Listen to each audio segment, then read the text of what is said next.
edging, and if you can, don't come in the end and just walk out of bed as well, and then repeat it again if you can. If you repeat, like Taoist master says, if it's 9 times like that, you will reach immortality. I have a special guest today, Fatih, here, and he's gonna give us a masterclass about a topic that I think it's very relevant for a lot of us now that we are kind of isolated and feel like a little lonely. And so there is definitely a big percentage that a lot of you guys that can relate that masturbation can be an easy escape or something that it's so easy to just feel good for a while. So I think this is definitely a very relevant topic, and I think Fatih here can really enlighten us about this because he has a lot of experience. So yeah, man, I guess that you can pinpoint Fatih now. Hey guys, I'm here as a little bit elder brother, I think. I'm 43 years old. Studied tantric yoga and tantric sexuality for 5 years on a tropical island in Thailand. And before and after that, I had some background and education into the tantra, sexuality, yoga, spirituality, meditation. You know, like all this thing is in my, like this whole field is something that I'm working towards for 20 years. This doesn't make me an expert. This doesn't make me a guru or master. I like the Japanese word sensei, which means I'm just one step further, okay, one step ahead. It translates as teacher. Even teacher is a little bit too much, but I can teach you a lot of stuff for sure. So yeah, why tantra? Why is it interesting? Why is it ever useful? It's very deeply traditional, and it's very rich. There are all kind of different techniques, methodologies, and it embraces everything. So, and it also brings together spirituality and sexuality. Other than that, you see when you look at the society, usually you see a split. Either there's a lot of sexuality but no spirituality, or not so much, or a lot of spirituality but sexuality is suppressed a lot. So you see in some of these Eastern cultures, like Taoists of China also like to embrace the both, but tantrics do it in a little bit different way. So today we know both traditions, we know even more traditions, so we can embrace them all. We can embrace the modern science, breathwork, meditation, biohacking, Gainswave, Phoenix, private gym, you name it, you know, like, so there's abundance of knowledge and information and techniques, and it can be super helpful. And I'm experimenting with these techniques and approaches for like very, very long time. So I would like to share some core of these teachings in this time that is given to me tonight. And one of the fundamental key aspects of my daily life or my life practice is sperm retention, is sperm economy, you know, like, and this is one of the ideas that first came to me in a book of Mantak Chia, Cultivating Male Sexual Power. I read this book like 20 years ago. That was the first thing that I ever read in terms of all this sexuality, spirituality. So, and he was explaining like, imagine how many sperms we are ejaculating at one come, and not all of them are fertilizing sperms, but you can basically give life to a nation with just one ejaculation. So, and it's a lot of resources when you think about it. And these resources are abundant in teenagers, but as we move towards 20s, it starts diminishing, like mid-20s, but everybody's different, right? But mid-30s is something else is happening, and mid-40s a little bit is diminishing more. And so the Taoist masters, for example, they regulated some suggested ejaculation frequencies. And it starts with like, if you're a teenager, or you can do it twice a day. If you're in your 20s, do it once a day. 30s, do it 3 times, once every 3 days. 40s, once every 5 days, something like that. You can just Google that and find what those formulas are. But why should I restrict my sexuality? You know, like masturbation especially, you know, like it's a field that I feel authentic. It's a field that, oh, I am a fucking free, authentic man. oh, I have tons of pleasure, you know, like I'm the king of the world. So why to do something that isn't it better that we need to do it more often, you know, like it's the common sense says that as a teenager boy or when we're 20s 30s. But this wisdom of the ancient traditions is that if you keep it, if you keep the economy of it, there are tons of benefits. Your aging can slow down and or reverse. Your mental capacity will boost. You can be a genius. And the Indians know about this. So brahmachari guys, they would study until 20 to 25 and never come and never have a flirt. Masturbation is banned. They become geniuses. But you don't have to follow that way. There's a know-how in Tantra. And that's what I want to talk about tonight, which is you can eat your cake and still have it. You can masturbate in the tantric way and you still keep that energy, like the nofap guys. They talk about when they don't come for 2 months, 6 months, whatever, what happens. I am pro masturbation because this is how we learned.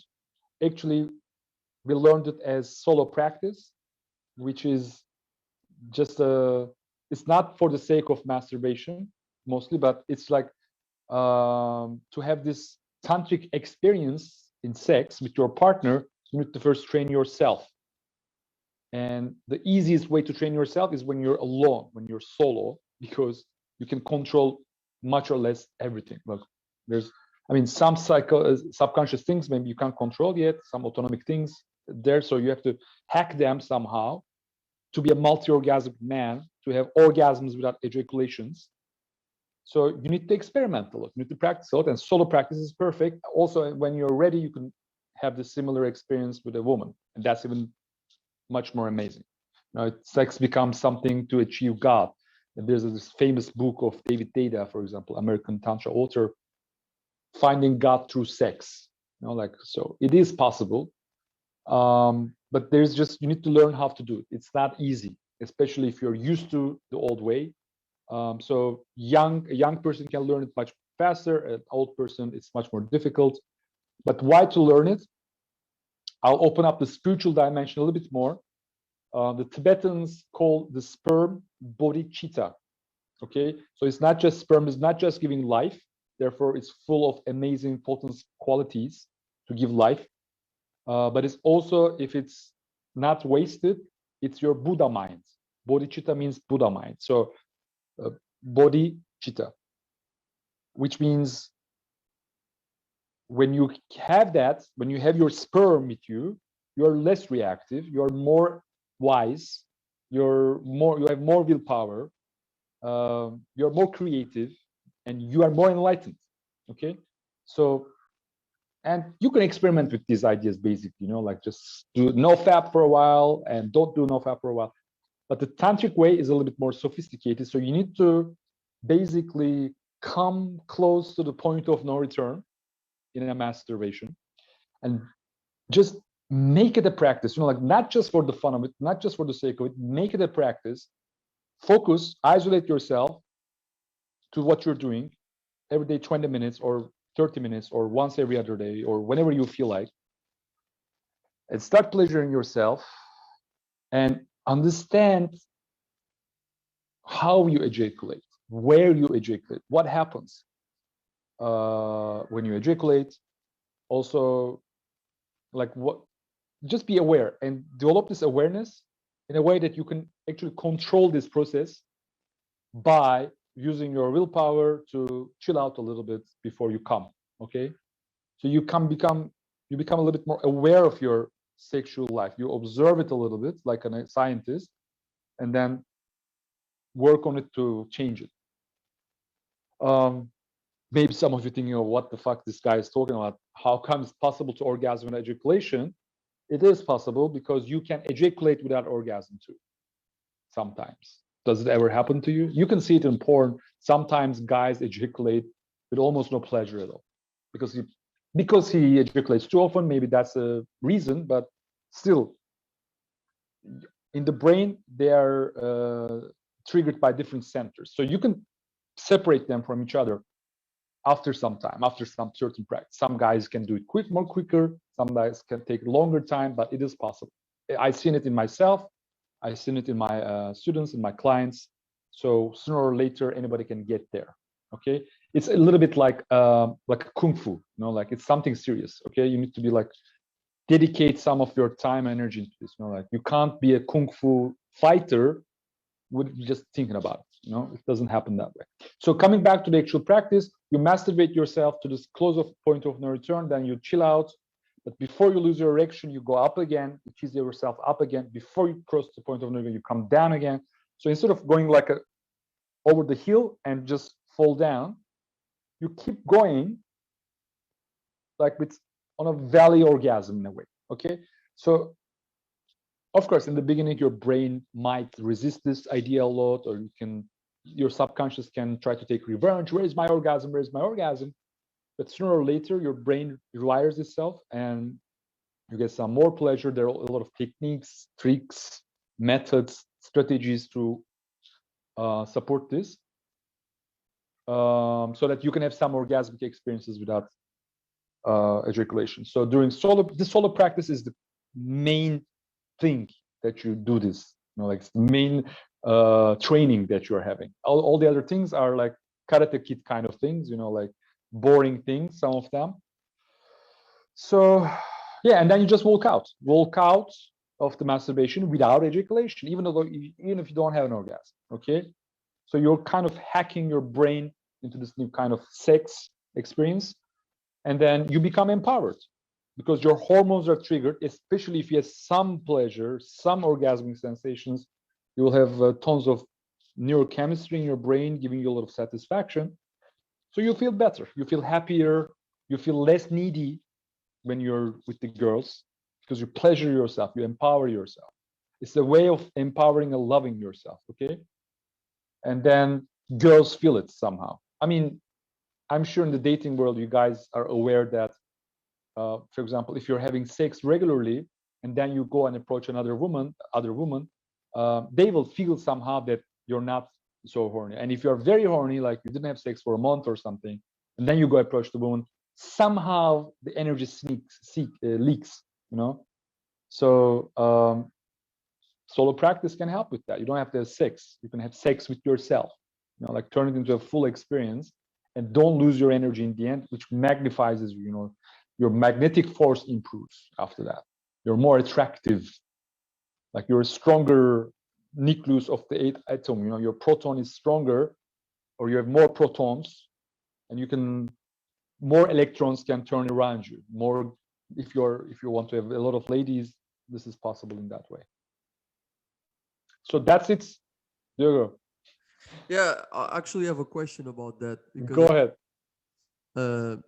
I said the same thing to you before. Is that like when you like, let's say we are training ourselves to come very fast, like a lot of guys, like they just like try to come as fast as possible, but I then know. when you condition yourself to do that, then you end up coming as fast like that when you are with a woman, and then you don't are not able to last as long as you could last in bed. Yeah, that's a very good point. I mean, on average, men come much faster than women, and that's why we call this premature ejaculation, you know, because she's not there yet. You need to stay longer, and I mean, it's about time, really. Like you can do your best to pleasure her, okay? Do G-spot stimulation, give her an amazing oral sex, you know, be very sexy, you know, like turn her on like crazy with your words and everything. Still, it's a matter of time. For some women, it's not. I know some women can have orgasm just like that. Like just like you lick her fingers and she's orgasming already. Some women are like that. But on average, lasting longer is going to help you more on the long game. Yeah, So I guess don't that a rush lot of yourself. women, yeah, a lot of women have that idea that a lot of guys are very selfish in the bedroom, and that's why like a lot of times they have doubt of like going on with the guy because they're like, oh, I'm not sure if this guy is gonna be just like the other guys that just came like 10 seconds and that was it. I didn't like that was like the I guess that lack of empathy and you know, selflessness towards the woman and give her the experience that she deserves. And a lot of guys just like just about me, you know, and then that's why the relationships that don't really last because of that. That's a big factor. I think that's one of the biggest factors that like relationships a lot of get fucked up because there is a resentment that women build up because guys are so selfish and they never speak up. They just hold that resentment in themselves and never tell their like partner or whatever that they're not, they kind of fake orgasms or whatever, you know what I'm saying? Yeah. They try to like, so they don't kind of make the guy feel bad about that. So but deep down they're resentful. Yeah. You mean that because guys are ejaculating earlier than women, and then the sex ends mostly, or like I don't know, like she feels like incomplete somehow, and then she thinks the guy is selfish.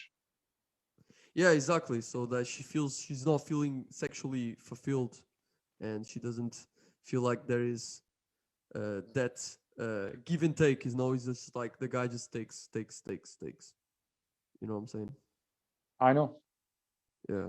So yeah, but there's also the psychological aspect. You know, like you can, for example, she's really sexy, she's really turning you on, and you can't help it. You come very quick. It's your first sex, whatever.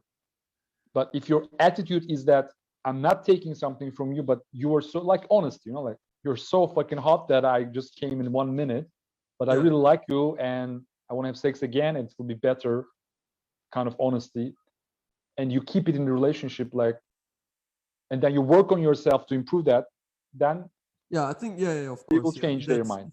if you do that, then it's a completely different. It's a completely Okay. different context. But I was talking more in general that what guys, what women say about what guys are like in the bedroom in general, like one night stands or even Mm-hmm. when they have more longer relationships. Yeah, I hear you. Just your question pops up some new ideas in my mind and different ways of Yeah, thinking. So I understand you what you mean. I'm just telling you the tantric perspective. yeah. So I guess that now if there's quite a lot of guys in the call, so if you guys have like questions for Fadi, I think it would be a good time to get into like questions and Yeah, answers. I have a couple of questions relating to this actually. First one is I actually some years ago when I had my first girlfriend, I instinctively I think you're talking about edging, right? You Mm-hmm. reach a certain point in excitement, and then you just like, oh, let's chill for a bit, and then recharge and go again and chill for a bit. I used to take like sometimes 3 hours for me to come for the first time with her, and I remember the orgasms were like, Jesus Christ. That's what you're talking about, right? Like edging Yeah. it and releasing, edging, releasing. Okay. I mean, Another that's thing. part of what I'm talking about. It's not just that. Let me clarify. Yeah, edging, and if you can, don't come in the end and just walk out of bed as well, and then repeat it again if you can. If you repeat, like Taoist master says, if it's 9 times like that, you will reach immortality. Something like Yeah, that. but I Yeah. remember. So you're saying don't come at all, the whole sex, or come at the Yeah. end after edging a few times? Look, okay, Felipe. When you say come, the term come is a balloon. It includes ejaculation and orgasm. Okay, so I Uh-huh. separate them and I don't use the word come. I avoid it as much as I can, and I say ejaculation and orgasm.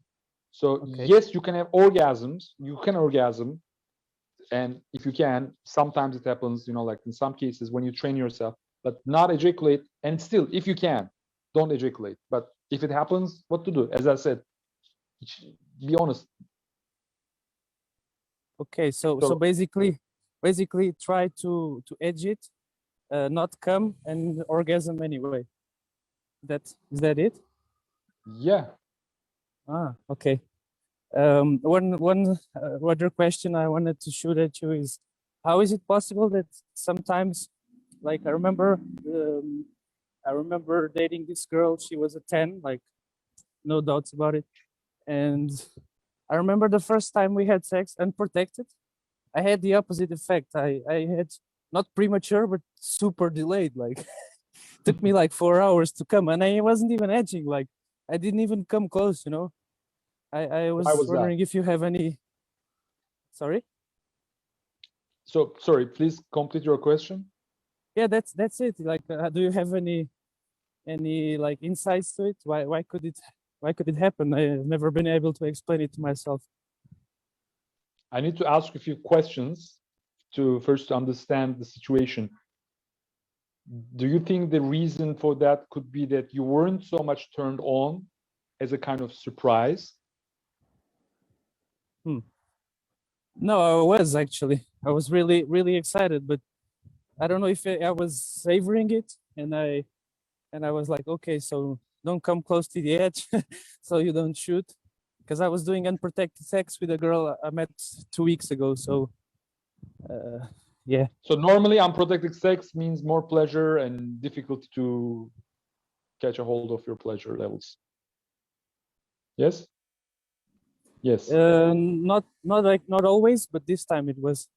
Okay, so this was an exception. So, and we are trying to find out the factor X, like what created this situation. Were you overly anxious, or excited? I was excited, maybe a little anxious, because I thought at the time she was out of my league, you know.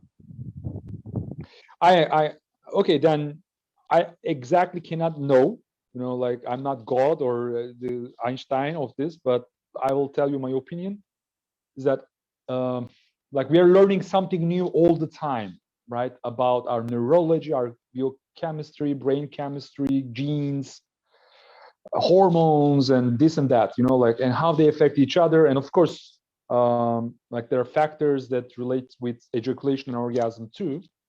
So this over anxiousness released, you had more cortisol than normal, and it's somehow kind of how to say it in English, caused your prostate to malfunction. So your prostate malfunctioned and couldn't get that special tone to ejaculate, and so you were like this kind of blocked in a strange way. Just a guess.